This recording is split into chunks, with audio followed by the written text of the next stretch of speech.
నా పేరు జంగా కీర్తన. నేను ఏపీ మోడల్ స్కూల్ దేశవరం నుంచి వచ్చాను. నేను చదువుకుంటున్నప్పుడు చాలా పెద్ద సిచ్యువేషన్ ఫేస్ చేశాను సార్. చెవులు సరిగ్గా వినిపించాం, లిసెన్స్ వినలేని సిచ్యువేషన్. ఎలా చదవాలో కూడా తెలియదు. అందరేమో చదవలేదు, ఈ అమ్మాయితో ఇంతటితో చదివాగిపోయింది అని మాట్లాడుతూ ఉండేవాళ్ళు. కానీ మా నాన్నగారు జంగా బ్రహ్మయ్య చాలా ప్రోత్సహించా సార్. పక్కనే ఉండి నువ్వు ఎవరిని పట్టించుకోవద్దు, నువ్వు ఖచ్చితంగా సాధించగలుగుతావు, బాగా చదువుకోవాలి.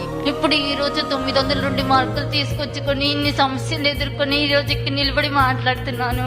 అస్సలు ఎక్స్పెక్ట్ చేయలేదు నీ మార్కులు వస్తాయని. ఇప్పటికి కూడా ధైర్యమే లేదు మాట్లాడడానికి.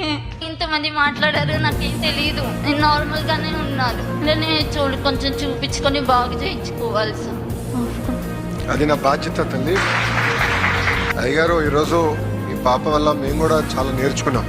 ఈ మీటింగ్ వచ్చే ముందల పాప గురించి కూడా మేడం గారు చెప్తాం జరిగింది. ప్రిన్సిపల్ సెక్రటరీ గారు కూడా మాట్లాడి అసలు ఇది కూడా మనం ఎట్లా మిస్ అవుతున్నాం, ఇట్లయితే ఎట్లా మనం ప్రభుత్వం అంటున్నాం, ఇన్ని కార్యక్రమాలు చేస్తున్నాం, ఇది ఎట్లా మిస్ అయ్యని మేము చర్చించాం. ఒక మాట చెప్పాలని మీ పాపలో మేము చాలా నేర్చుకున్నాం. అంటే ఎన్ని లోటుపాట్లు ఉన్నాయి వ్యవస్థలో, ఏం చేయాలని దానిపైన ఒక కార్యక్రమం ఇప్పుడు చేపడతాం. వచ్చే సంవత్సరం నుంచి ఇట్లాంటి హియరింగ్ ఇబ్బంది ఉన్న పిల్లలకి వాళ్ళకి మెరుగైన మెషిన్లు ఎట్లా అందజేయాలి, టెస్టింగ్ ఎట్లా చేయాలి, కంటి చూపు కూడా ఇబ్బంది ఉన్న వాళ్ళకి ఎట్లా చేయాలనేది మేము వాస్తవం నేర్చుకున్నాం, తెలుసుకున్నాం. వచ్చే సంవత్సరం నుంచి అంటే జూన్ మాసం నుంచి అది అమలు చేస్తాం.